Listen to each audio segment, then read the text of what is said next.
ദൈവത്തിന് സ്തോത്രം.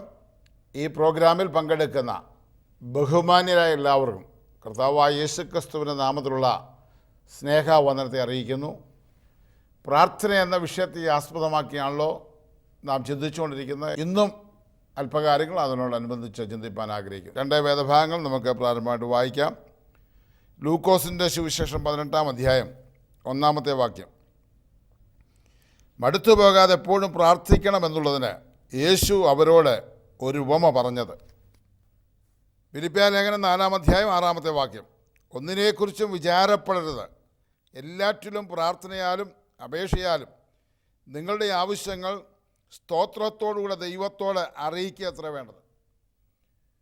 കർത്താവായ യേശുക്രിസ്തു പറയുന്നത് ഏത് വിഷയം വന്നാലും നാം പ്രാർത്ഥിക്കണം, മടുത്തു പോകരുത്, ദൈവത്തോട് പ്രാർത്ഥിക്കുക, ദൈവം ഉത്തരം തരും. പരിശുദ്ധാത്മാവ് വീണ്ടും ഉറപ്പിക്കുന്നു, ഏത് വിഷയം വന്നാലും നാം ഉത്കണ്ഠാകുലരാകാതെ എല്ലാം ദൈവത്തെ അറിയിക്കുക അത്ര വേണ്ടത്. ദൈവം മറുപടി നമുക്ക് നൽകിത്തരും. പൗലോസ്ലീഹായുടെ പരിശുദ്ധാത്മാവ് പറഞ്ഞ ഭാഗമാണ് ഫിലിപ്പിയ ലേഖനത്തിൽ നാം വായിച്ച് കേട്ടത്. പത്രോസ് അപ്പോസ്തലനോട് പരിശുദ്ധാത്മാവ് അരുളിച്ചിരിക്കുന്ന വചനം ഞാൻ വായിക്കട്ടെ. പത്രോസിൻ്റെ 1-ാം ലേഖനം 5-ാം അധ്യായം 6-7 വാക്യങ്ങൾ.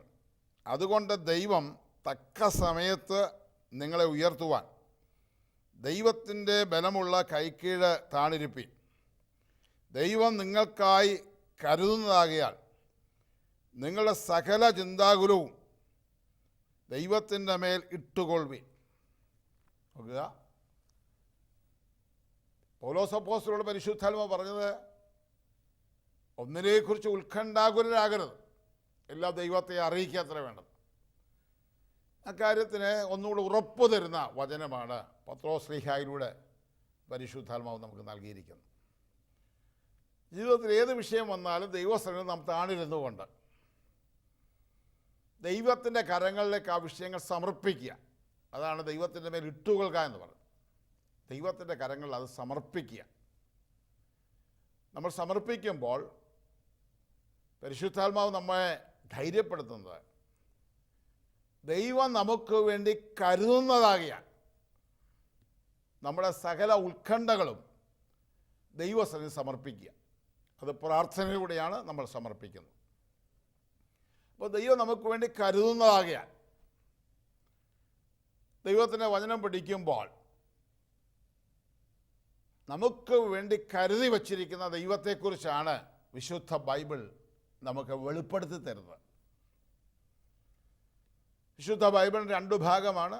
BC-യിൽ എഴുതിയ ഒരു ഭാഗവും AD-യിൽ എഴുതിയ ഒരു ഭാഗവും.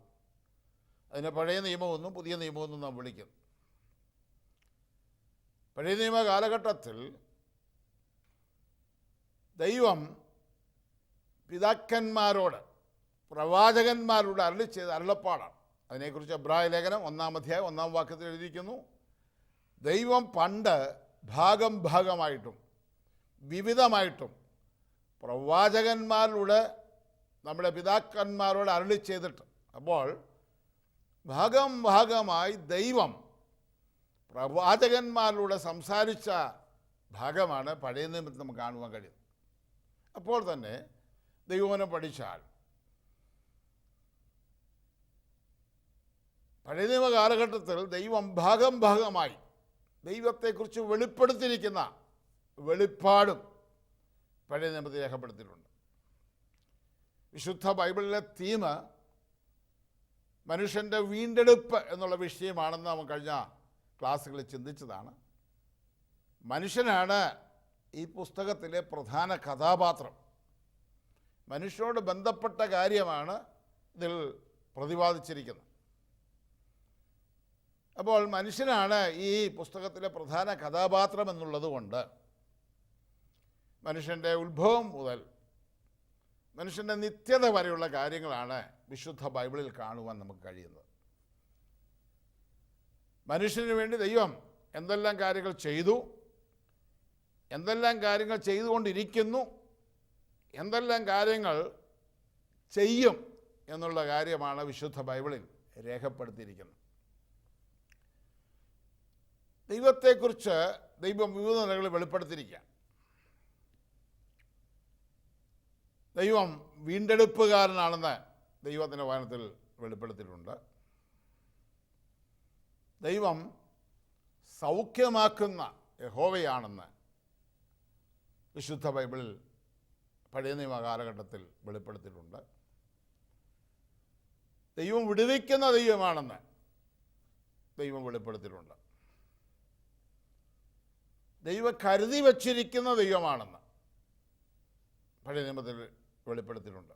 ഇന്ന് നമ്മൾ ചിന്തിക്കുന്നത്, ഈ ദിവസങ്ങളിൽ തുറന്ന് ചിന്തിപ്പാൻ ആഗ്രഹിക്കുന്നു, കരുതി വച്ചിരിക്കുന്ന ദൈവത്തെക്കുറിച്ചാണ്.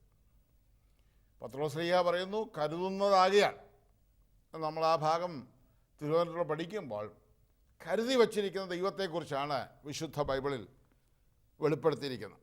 ഉൽപ്പത്തി പുസ്തകം 22-ാം അധ്യായം 14-ാമത്തെ വാക്യത്തിൽ ഇങ്ങനെ നമുക്ക് കാണുവാൻ കഴിയും. അബ്രഹാം ആ സ്ഥലത്തിന് യഹോവ ഈരെ എന്ന് പേരിട്ടു. അബ്രഹാം പഴയ നിയമത്തിലെ ഒരു പ്രധാന കഥാപാത്രമാണ് അബ്രഹാം.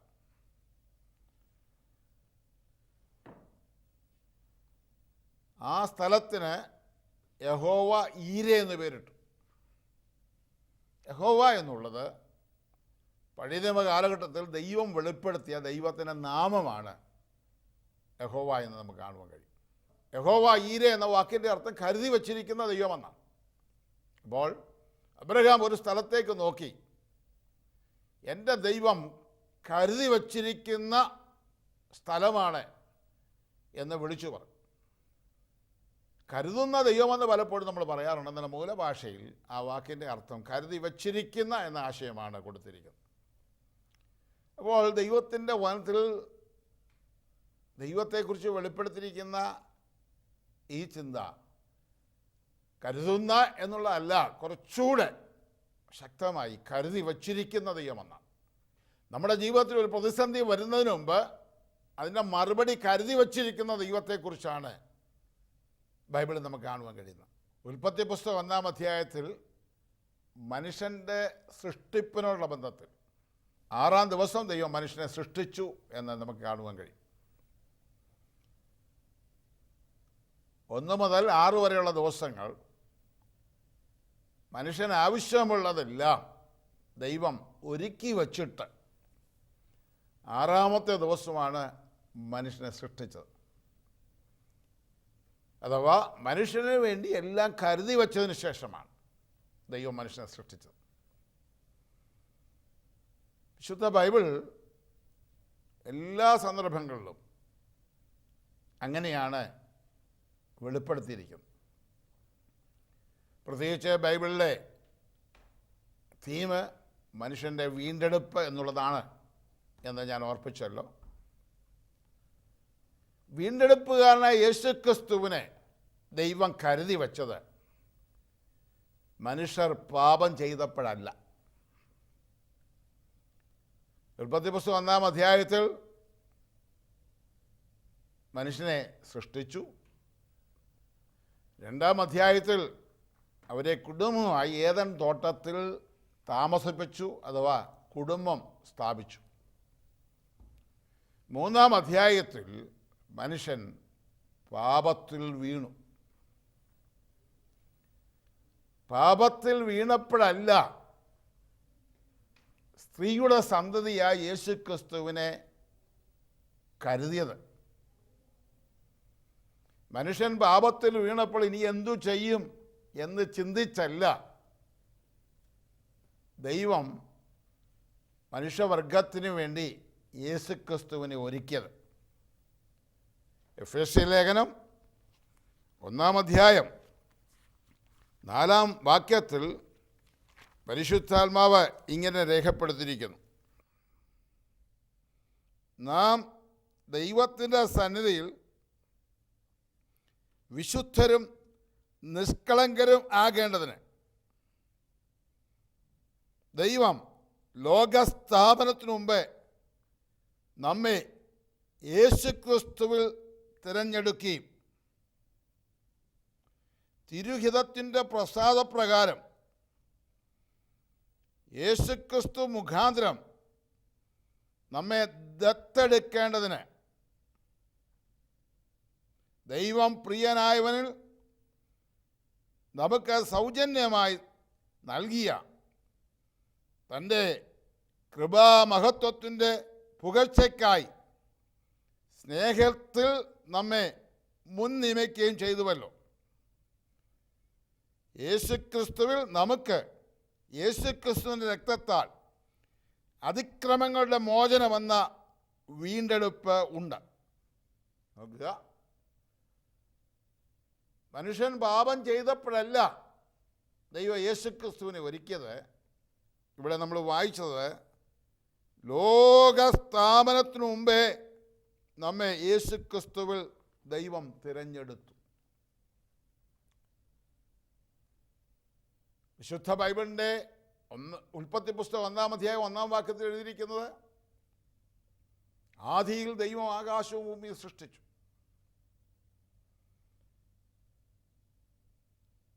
നിത്യതയ്ക്ക് ആദിയും അന്തവുമില്ല.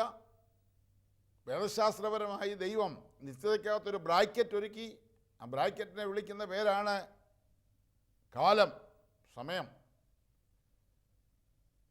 അങ്ങനെയാണെങ്കിൽ ഉൽപ്പത്തി പുസ്തകം 1-ാം അധ്യായം 1-ാം വാക്യത്തിൽ ഇരിക്കുന്നു, കാലത്തിൻ്റെ ആദിയിൽ ദൈവം ആകാശഭൂമിയും സൃഷ്ടിച്ചു. മനുഷ്യനെ വീണ്ടെടുക്കുവാൻ ദൈവം തീരുമാനിച്ചത് ആകാശവും ഭൂമിയും സൃഷ്ടിക്കുന്നതിന് മുമ്പാണ്, ലോകസ്ഥാപനത്തിനു മുമ്പാണ്. അതെങ്ങനെയാണ് ദൈവം യേശുക്രിസ്തുവിനെ കരുതിയത്? വിശുദ്ധ ബൈബിളിൽ വെളിപ്പെട്ടിരിക്കുന്ന ദൈവം സർവശക്തനായ ദൈവമാണ്, സർവവ്യാപിയായ ദൈവമാണ്, സർവജ്ഞാനിയായ ദൈവമാണ്. 1 കൊരിന്ത്യർ 2-ാമത്തെ വാക്യം, ദൈവം ലോക സൃഷ്ടിക്കും മുമ്പേ നമ്മുടെ തേജസ്സിനായി മുൻ നിയമിച്ചതും മറഞ്ഞിരുന്നതുമായ ദൈവത്തിൻ്റെ ജ്ഞാനമത്രേ മർമ്മമായി ഞങ്ങൾ പ്രസ്താവിക്കുന്നു. നോക്കുക, ദൈവം ലോക സൃഷ്ടിക്കു മുമ്പേ നമ്മുടെ തേജസ്സിനായി മുൻ നിയമിച്ചതും മറഞ്ഞിരുന്നതുമായ ദൈവത്തിൻ്റെ ജ്ഞാനമത്രേ മർമ്മമായി ഞങ്ങൾ പ്രസ്താവിക്കും. അതാണ് പൗലോസ് പറഞ്ഞത്, നാം ദൈവത്തിൻ്റെ സന്നിധിയിൽ വിശുദ്ധരും നിഷ്കളങ്കരുമാകണത്. അത് ദൈവത്തിൻ്റെ സർവജ്ഞാനത്തിൽ ദൈവം കരുതി വച്ചിരിക്കുന്ന ആ മാർമീയമായ കാര്യമാണ് ഞങ്ങൾ പ്രസംഗിക്കുന്നത്. അവിടെ പരിശുദ്ധാത്മാവ് പറയുന്നു, ലോക സൃഷ്ടിക്ക് മുമ്പ് നമ്മൾ തേജസ്സിനായി മുൻ നിയമിച്ചതും മറിഞ്ഞതുമായ ദൈവത്തിൻ്റെ ജ്ഞാനം. അപ്പോൾ നമ്മുടെ ദൈവം നമുക്ക് വേണ്ടി കരുതിയത് മനുഷ്യൻ പാപത്തിൽ വീണപ്പോഴല്ല, പിന്നെയോ മനുഷ്യനെ സൃഷ്ടിക്കുന്നതിന് മുമ്പ് തന്നെ ദൈവം നമുക്ക് വേണ്ടി കരുതി വച്ചു. ഈ ആകാശവും ഭൂമിയും ദൈവം സൃഷ്ടിച്ചു.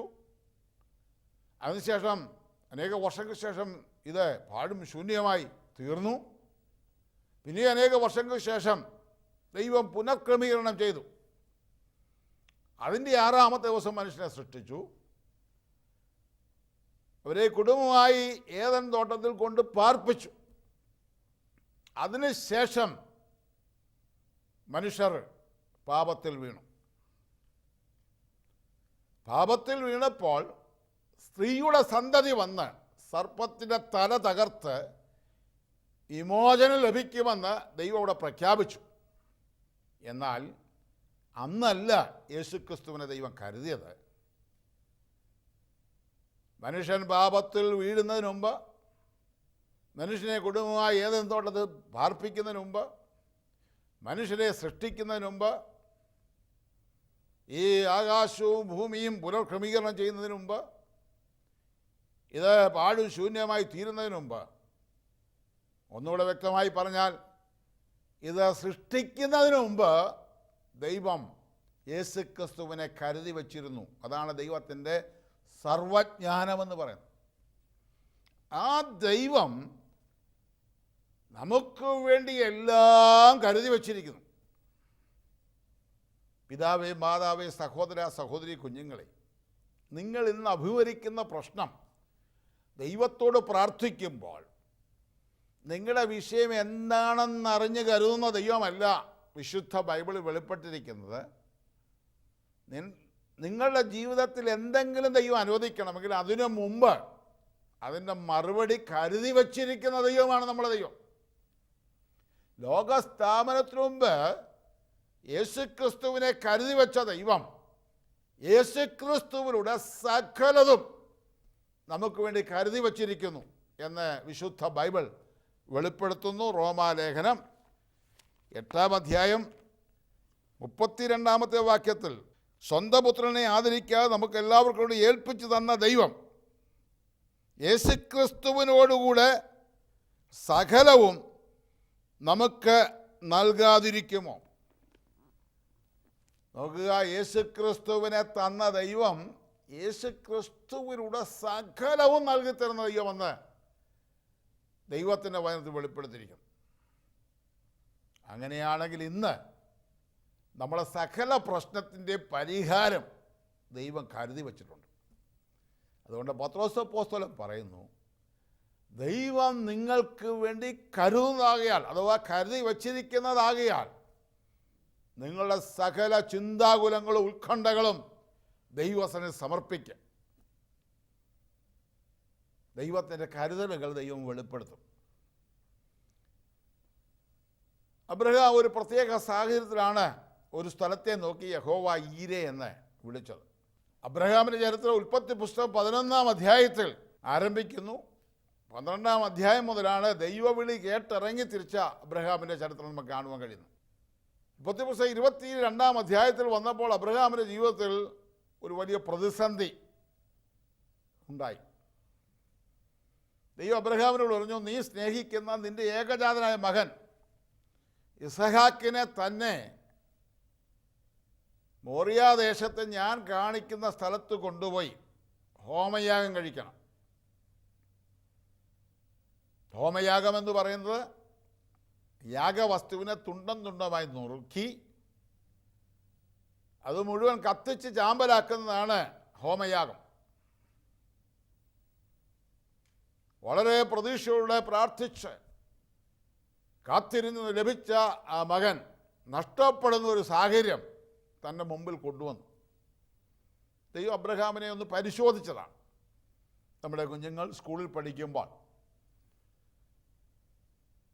അവരെ പരിശോധിക്കുവാൻ, അവർ പഠിച്ച കാര്യങ്ങളെല്ലാം എന്തുമാത്രം നിശ്ചയം പ്രാപിച്ചു, എന്തുമാത്രം മനസ്സിലാക്കി എന്ന് അറിയുവാൻ നമ്മൾ പരീക്ഷയിടാറുണ്ട്. ഇതുപോലെ ദൈവവിളി കേട്ടിറങ്ങി തിരിച്ച അബ്രഹാമിൻ്റെ ജീവിതത്തിൽ എന്തുമാത്രം ദൈവത്തെക്കുറിച്ച് ബോധ്യപ്പെട്ടിട്ടുണ്ട്, ദൈവത്തിൽ എന്തുമാത്രം വിശ്വാസമുണ്ട് എന്ന് പരിശോധിക്കുവാൻ ഒരു പരീക്ഷയിലൂടെ അബ്രഹാം കടന്നു പോകുന്ന സംഭവമാണ് ഉൽപ്പത്തി പുസ്തകം 22-ാം അധ്യായം നമുക്ക് കാണുവാൻ കഴിയുന്നു. ഇന്ന് എൻ്റെ ശബ്ദം ശ്രവിക്കുന്ന പിതാവേ, മാതാവേ, സഹോദര, സഹോദരി, കുഞ്ഞുങ്ങളെ, ദൈവവചനം കേൾക്കുന്നതല്ലാണ്, പക്ഷെ കേൾക്കുമ്പോൾ നാം എന്തുമാത്രം ഗ്രഹിച്ചുവെന്നറിയുവാൻ, എന്തുമാത്രം ആ വിഷയം നമ്മൾ വിശ്വസിച്ചുവെന്നറിയുവാൻ ദൈവം നമ്മളെ പരിശോധിക്കും. ആ പരിശോധന നമ്മളെ തകർക്കുവാനല്ല, നമ്മെ അനുഗ്രഹിക്കുവാനും. ഉൽപ്പത്തി പുസ്തകം 22-ാം അധ്യായം ആരംഭിക്കുന്നത് ദൈവം അബ്രഹാമിനെ പരീക്ഷിച്ചു എന്ന് പറഞ്ഞുകൊണ്ടാണ്. എന്നാൽ ആ സംഭവത്തിൻ്റെ അവസാനം 22-ാം അധ്യായം 17-ാം വാക്യത്തിലിരിക്കുന്നു, നിന്റെ ഏകജാത മകനെ തരുവാൻ മടിക്കായിക്കൊണ്ട് ഞാൻ നിന്നെ ഐശ്വര്യമായി അനുഗ്രഹിക്കും.